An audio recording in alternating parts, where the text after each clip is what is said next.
DeepSeek harness plugins. Check these 3 types. More plugin names can push beginners toward stars and long feature lists. The useful question is simpler. Which missing part of your task should this plugin add? You will learn 3 plugin types, then use 4 checks before trying one. That makes selection faster and exposes risk earlier. In August 2026, DeepSeek AI documented how plugins are published and composed. The project remains a developer preview, and compatibility may break. Its official forum can showcase community work, but a showcase is not an endorsement. Attention also does not prove quality, performance, security, reliability, or production maturity. This episode is not a ranking, and it will not tell you to install many plugins. It answers one beginner question: which type fits first, and which candidates should you reject? Here is the only new definition you need. A plugin type is the missing job it adds to your task. Name where the task gets stuck before you search for a plugin. If work starts with vague goals, inspect requirements and task structuring plugins first. If the task is possible but risky, inspect guardrail plugins first. If the goal is clear but one operation is missing,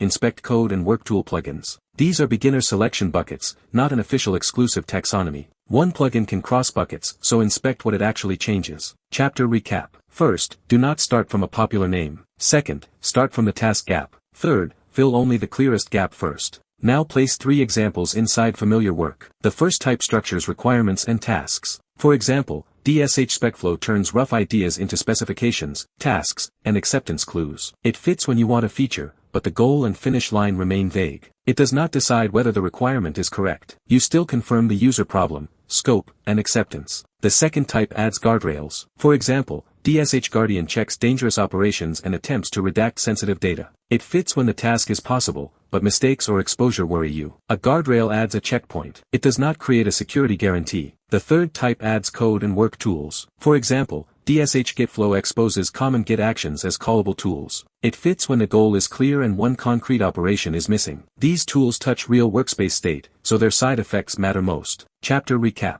First, structure the task when the work is vague. Second, add guardrails when risk is unclear. Third, add a specific tool only after the goal is clear. After choosing a type, screen one candidate in 4 steps. Step 1, state the task value. In one sentence, say exactly where the task fails without this plugin. If the answer is only, it looks stronger, the value is still vague. Step 2, inspect compatibility claims. Check which DeepSeek harness packages it declares and which runtime it requires. A community version range is a compatibility claim, not proof from your environment. Step 3, inspect installation risk. Ask whether installation runs local code and which capabilities the plugin receives. A pre-built package can avoid a local build step, but runtime risk remains. Step 4, inspect exit cost. Ask whether it changes configuration, prompts, repository state, or an external service. Removing a plugin cannot automatically undo external changes it already made. Chapter recap. First, state the task value. Second, inspect compatibility and installation risk. Third, confirm the exit cost.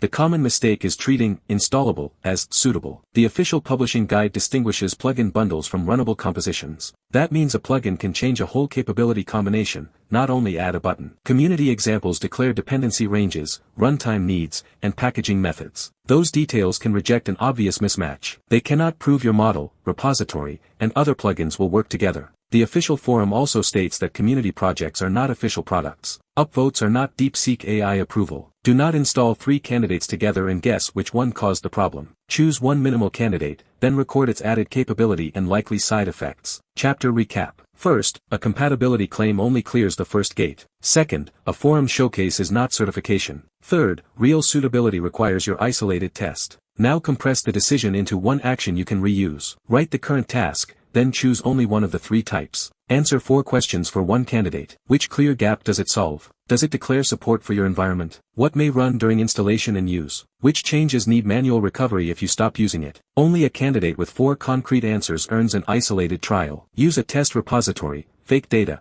and reversible actions. Observe what it adds before expanding the scope. The card is not certification and does not replace a security review. Proceed only after that. If one answer depends on guessing, do not install it yet. Screenshot this 4-check card and use it the next time you choose a plugin. Chapter recap. First, choose one type and one candidate. Second, stop when any answer stays vague. Third, validate the first run with a low-risk task. How should beginners choose DeepSeek harness plugins for AI agents? Start with these 3 types. Choose task structuring plugins when the work is vague. Choose guardrail plugins when misuse or exposure worries you. Choose code and work tools only when the goal is clear. Then check task value, compatibility claims, installation risk, and exit cost. The project remains a developer preview, and compatibility may break. Attention cannot prove quality, performance, security, reliability, or production maturity. Which gap do you need to fill now? Task structure, guardrails, or one work tool? Share your choice and reason in the comments. Follow Tiny Agent. Tiny Agent helps you get better at using AI.